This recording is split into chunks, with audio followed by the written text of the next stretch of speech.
നോക്കൂ, തെരഞ്ഞെടുപ്പ് കമ്മീഷൻ താങ്കൾ രാഹുൽ ഗാന്ധിയെ പോലെ പെരുമാറരുത്. ഞാൻ രാഹുൽ ഗാന്ധിയെ പോലെ പെരുമാറുന്നതിൽ ഞാൻ അഭിമാനിക്കുന്നു.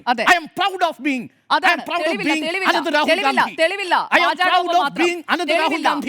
ഇന്നത്തെ ദിവസം ഇന്ത്യൻ റിപ്പബ്ലിക്കിൽ നമ്മൾ കണ്ടതിൽ വെച്ച് ഏറ്റവും ഉശിരുള്ള പ്രതിപക്ഷ നേതാവിനെയാണ് കണ്ടത്. ഏറ്റവും ഉശിരുള്ള പ്രതിപക്ഷ നേതാവിനെ ഒരു മണ്ഡലത്തിൽ അഭിമാനത്തോടു കൂടി ഞാൻ പറയും. രാഹുൽ ഗാന്ധി ഇന്ന് ഉയർത്തിയ ചോദ്യങ്ങൾ ഒരു മാധ്യമ പ്രവർത്തകൻ എന്ന നിലയിൽ ഞാനും എൻ്റെ സഹപ്രവർത്തകരും പരാജയപ്പെട്ടു പോയിടത്ത് നിന്നാണ് രാഹുൽ ഗാന്ധി എന്ന പ്രതിപക്ഷ നേതാവ് ആ പാർട്ടിയിലൂടെ ഈ ചോദ്യങ്ങൾ ഉയർത്തിയത്. ചെറിയ ചോദ്യങ്ങളല്ല. ഞാൻ 2 ചോദ്യം ചോദിച്ചപ്പോൾ തന്നെ സുജയ അസ്വസ്ഥയായി. എനിക്ക് ഇനിയും ഉണ്ട് ചോദ്യങ്ങൾ. അതിന് ഈ കർണാടകയുമായി ബന്ധപ്പെട്ട ചോദ്യങ്ങളാണ്. ഈ കഴിഞ്ഞ ലോക്സഭാ തെരഞ്ഞെടുപ്പിൽ മൊത്തം 25 മണ്ഡലങ്ങളിൽ കണക്കെടുത്ത് നോക്കിയാൽ 5000-നും 10,000-നും ഇടയിൽ 5000-നും താഴെ BJP വിജയിച്ച് കഷ്ടിച്ച് കടന്നുകൂടിയ മണ്ഡലങ്ങളുണ്ട്. BJPക്ക് എത്രയാ കഴിഞ്ഞ തവണത്തെ 2024 ലോക്സഭാ സീറ്റ്? 240.